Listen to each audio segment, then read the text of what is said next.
주님의 이름으로 사랑하고 축복합니다. 이 시간 우리 마음을 모아 주님을 찬양하는 시간을 갖도록 하겠습니다. 함께 부르실 찬양은 내 모든 삶의 행동. 함께 찬양하시겠습니다.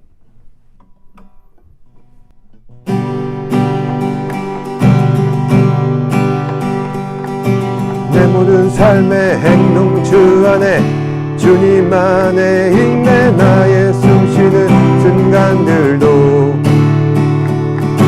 내 모든 삶의 걸음 주 안에 내 길도 주 안에 나의 숨쉬는 순간들도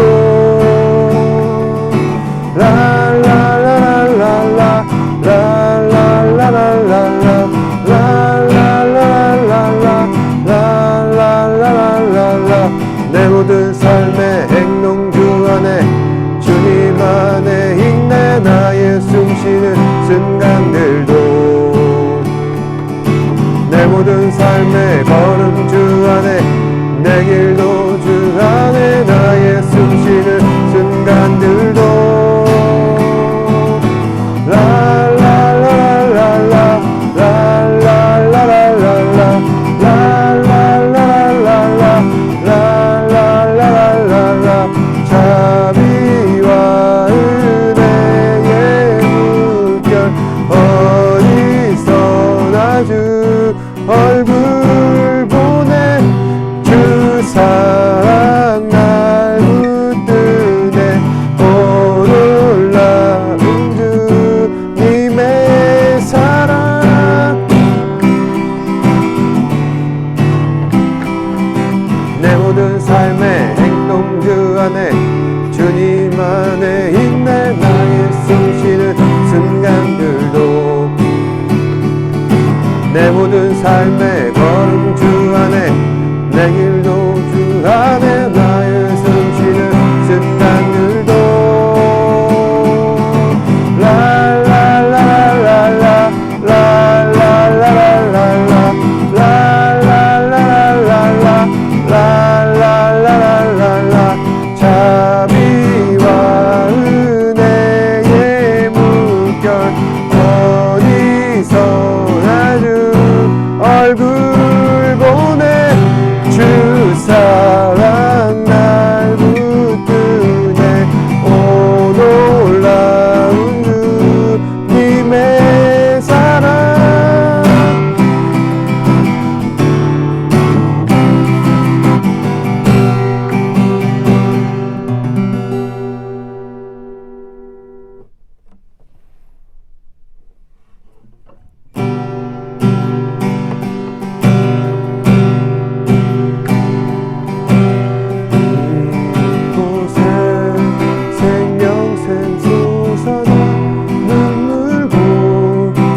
지나갈 때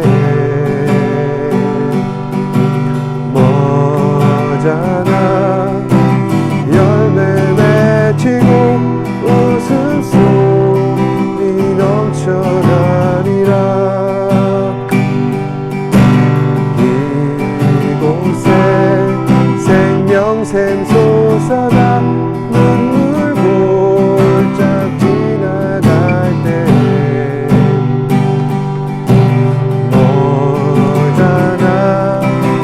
열매 맺히고 웃음소리 넘쳐나리라.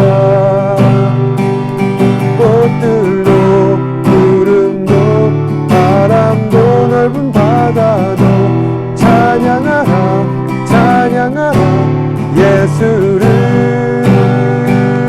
하늘을 울리며 노래해 나의 영혼아. 은혜의 주 은혜의 주 은혜의 주. 그날에 하늘이 열리고 모든 이 다 보게 되리라.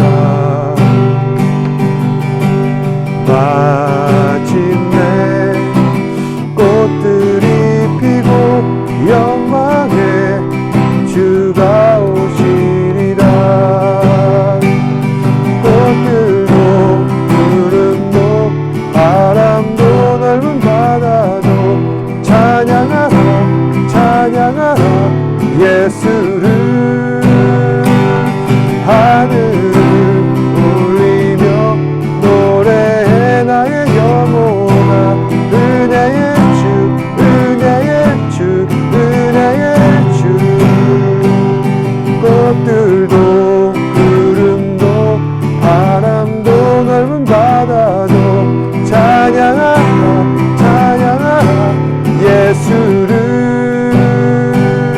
하늘을 울리며 노래해 나의 영혼아 은혜의 주 은혜의 주 은혜의 주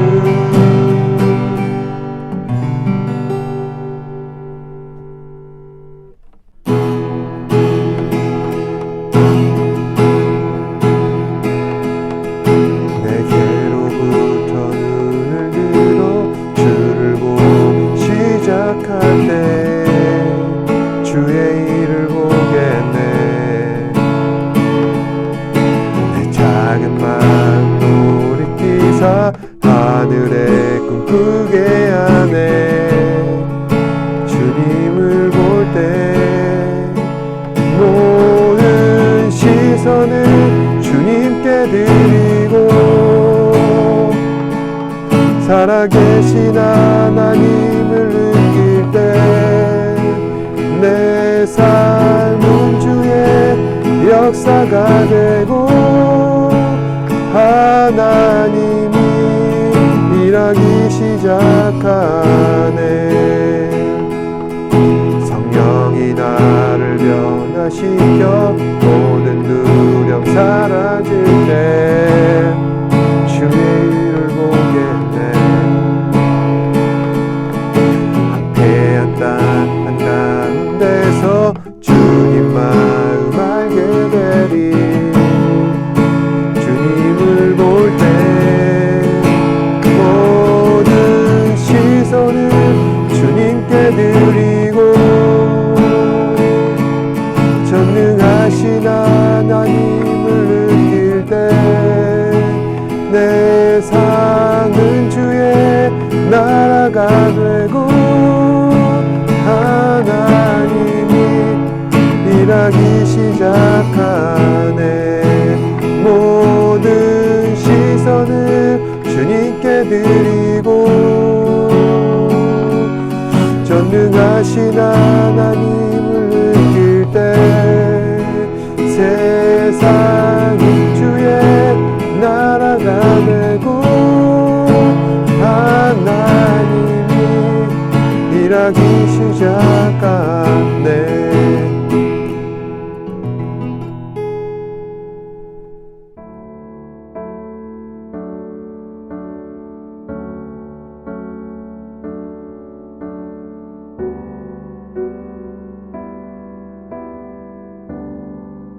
사람은 누구나 걱정과 근심을 갖고 살아갑니다.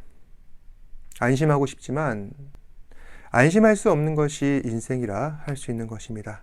그래서 걱정과 근심을 없애기 위해 최악의 상황에 내가 직면했다 가정하고 마음을 진정시켜 주어진 문제에 집중하여 해결하기를 노력합니다.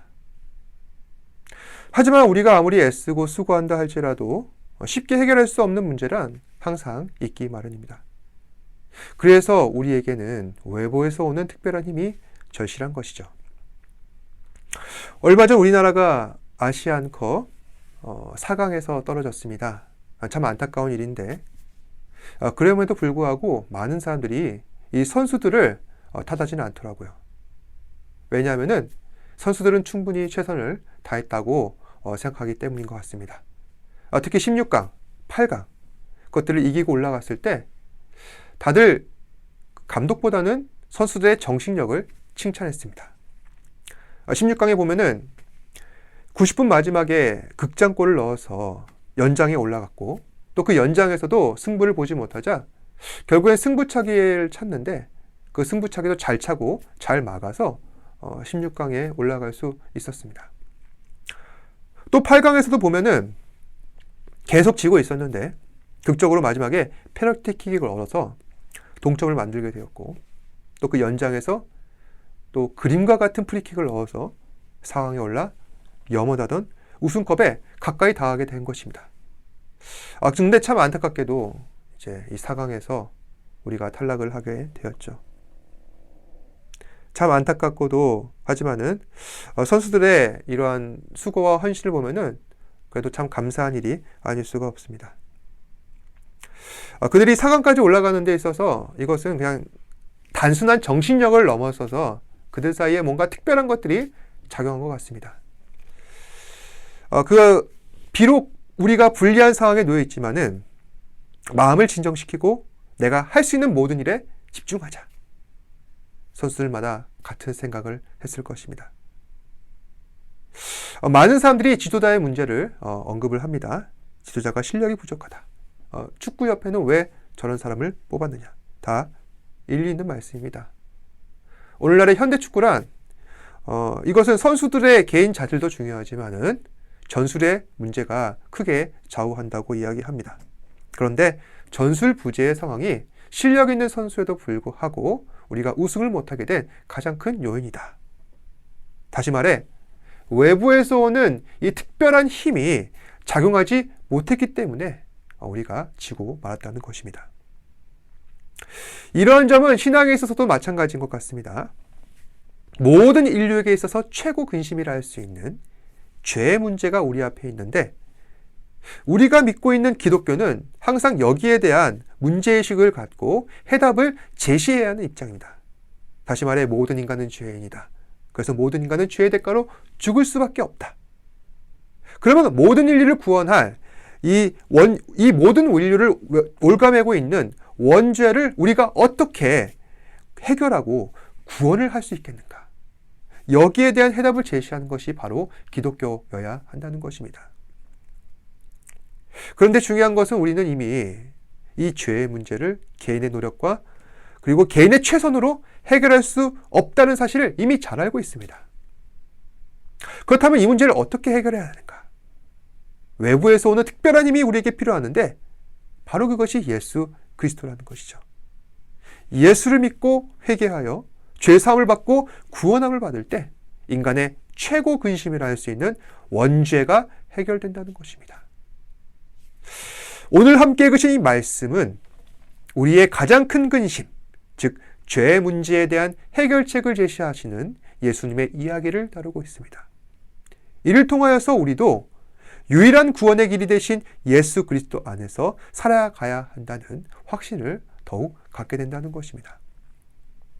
오늘 말씀 1절에 보시면은 예수님께서는 제자들에게 다음과 같이 전하십니다. 너희는 마음에 근심하지 말라.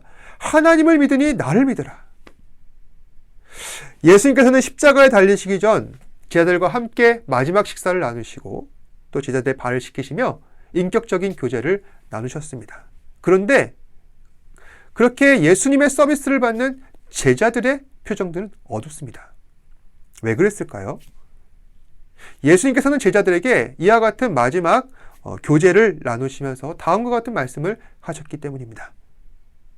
예수께서 이 말씀을 하시고 심령이 괴로워 증언하여 이르시되 내가 진실로 진실로 너희에게 이르노니 너희 중 하나가 나를 팔리라. 장차 예수님께서 제자들 중 한 사람에 의하여 대제사장과 서기관들에 의해 팔리게 될 것을 지금 예언하고 계시는 것입니다. 충격적인 말씀을 듣고 제자들은 멘붕이었습니다. 대체 누가 우리 예수님을 팔아버린다는 것인가? 또 어떤 제자는 그 사람이 누구냐? 절대로 그런 일은 없을 것이다. 강력하게 주장하고 있습니다. 하지만 예수님께서는 반드시 이 일이 일어나게 될 것을 말씀하십니다. 그러면서 앞으로 예수님 당신께서 가셔야 할 길과 또 장차 제자들이 가야 할 길이 무엇인지 말씀하고 계시는데, 그러면은 예수님께서 가셔야 할 길이 무엇인가? 첫 번째 십자가 길, 두 번째 부활의 길, 마지막 하나님 나라의 길이라는 것입니다. 이 길은 우리가 생각하고 계획하기 훨씬 전부터 이미 예정되어 있었던 것이고, 예수님께서는 이 길을 끝까지 가셔야 우리를 구원하실 수 있는 것입니다. 그렇다면 제자들이 가야 할 길은 어떤 길일까요? 6절입니다. 내가 곧 길이요 진리요 생명이니. 다시 말해 예수님을 모범 삼아 그 삶을 본받고 말씀을 지키며 예수님 닮아가기 위해 우리가 노력을 해야 한다는 것입니다. 예수님께서는 우리 위해 어떤 일을 하셨습니까?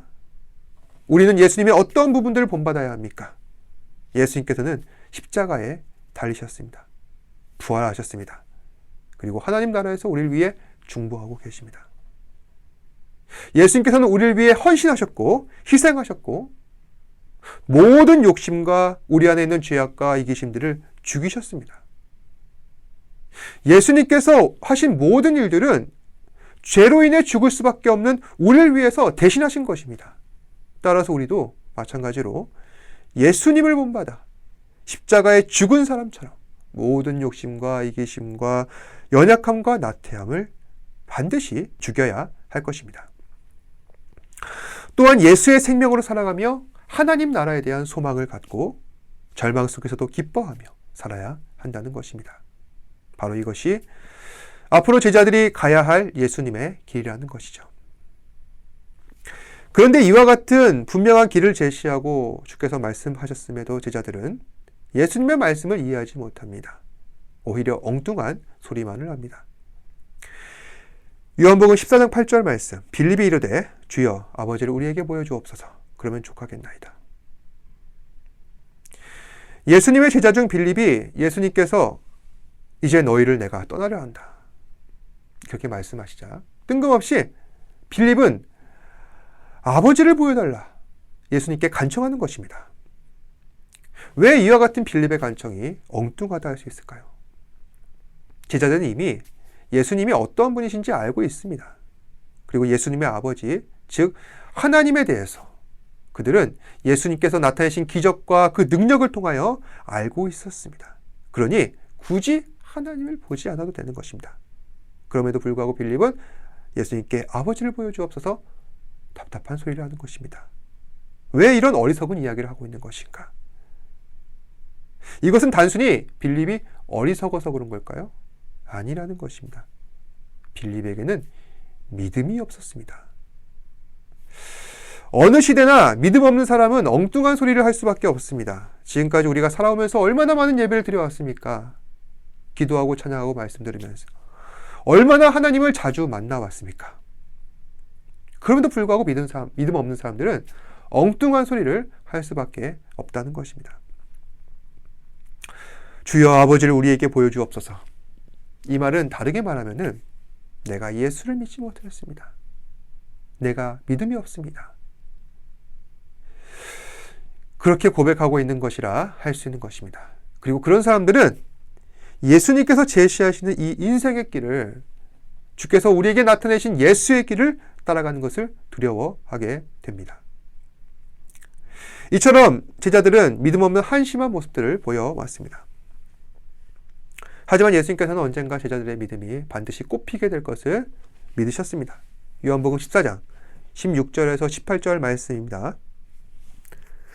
내가 아버지께 구하겠으니 그가 또 다른 보혜사를 너희에게 주사 영원토록 너희와 함께 있게 하리니 그는 진리의 영이라.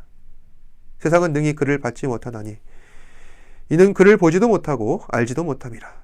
그러나 너희는 그를 아나니 그는 너희와 함께 거하심이요 또 너희 속에 계시겠음이라. 내가 너희를 고아와 같이 버려두지 아니하고 너희에게로 오리라. 이 말씀은 장차 예수님께서 십자가 부활 그리고 하늘 위로 올라가신 후에 지상에 남겨진 제자들을 향해 나타내실 놀라운 일에 대한 예언입니다. 여기서 예수님께서는 두 가지를 약속하셨습니다. 또 다른 보혜사를 너희에게 주겠다. 내가 너희와 항상 함께 할 것이다. 여기서 또 다른 보혜사란 무엇일까요? 우리 안에 계시는 성령 하나님을 말하는 것입니다. 우리가 죄로 인하여서 무너질 때, 그래서 부끄러운 삶을 살아갈 때 성령 하나님께서 우리 안에 역사하셔서 교훈하시고 깨닫게 하시고, 그래서 하나님께서 나타내신 이 믿음의 바른 길, 즉 예수 그리스도로 말미암은 구원의 길을 가게 하신다는 것입니다. 그러니까 우리가 각자 자기 멋대로 살아간다면은 하나님을 떠날 수밖에 없는데, 하나님께서는 그런 우리를 불쌍히 여기셔서 사랑하시기에 성령으로 우리 마음을 주장하시고 또 믿음의 길을 가게 하신다는 것입니다. 제자들은 예수님의 십자가 부활 이후 더 이상 예수님께서 그 제자들과 함께하지 않으셨을 때 그들이 믿음이 사라졌다거나 또 자기 멋대로 자기 생각대로 살아간다거나 그런 것이 아니라 성령 하나님의 임재 안에서 더 적극적인 신앙생활을 하였습니다. 그리고 열매를 맺어서 교회를 세웠고 그리고 또 그 신앙의 결실들이 지금 저와 여러분들까지 이어져 왔습니다.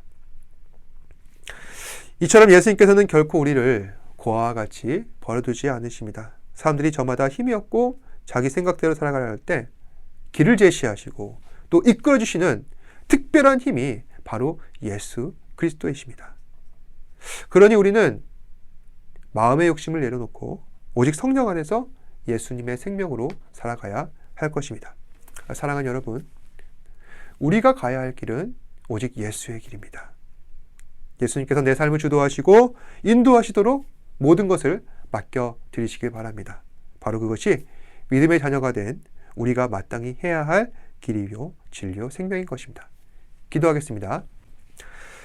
사랑과 은혜가 풍성하신 아버지 하나님, 말씀을 통하여서 우리가 연약하고 부족하고 마음에 근심이 있을 때, 특히 죄로 인하여서 무너지게 될 때 우리가 마땅히 따라야 할 예수의 길을 가기를 소망합니다. 하지만 우리가 힘이 약하니 주의 길을 따라가기가 참 힘이 듭니다. 성령 하나님께서 함께 하셔서 우리를 붙잡아 주시고 주의 말씀에 순종하도록 은혜를 허락하여 주시옵소서. 우리 학생들 세상 살면서 어떤 학업 가운데에서 많은 것들이 좌지우지할 때가 많습니다. 신앙의 온전한 길을 잘 따라가지 못할 때도 참 많습니다. 내가 주의 말씀에 순종해야 한다는 거 알지만은 나의 여러 가지 사정으로 인하여서 이것들을 잠시 내려놓을까 고민할 때도 많습니다. 그럴 때마다 주께서 우리 학생들 간섭하시고 역사하셔서 믿음의 바른 길 가게 하시고 늘 항상 순종하며 나아갈 수 있도록 성령님 인도하여 주시옵소서. 모든 말씀 예수님 이름으로 기도합니다. 아멘. 하늘에 계신 우리 아버지여, 이름이 거룩히 여김을 받으시오며 나라가 임하시오며 뜻이 하늘에서 이루어진 것 같이 땅에서도 이루어지이다. 오늘 우리에게 일용할 양식을 주시옵고 우리가 우리에게 죄 지은 자를 사하여 준 것 같이 우리 죄를 사하여 주시옵고 우리를 시험에 들게 하지 마시옵고 다만 악에서 구하시옵소서. 나라와 권세와 영광이 아버지께 영원히 있사옵나이다. 아멘. 힘을 내요 당신에게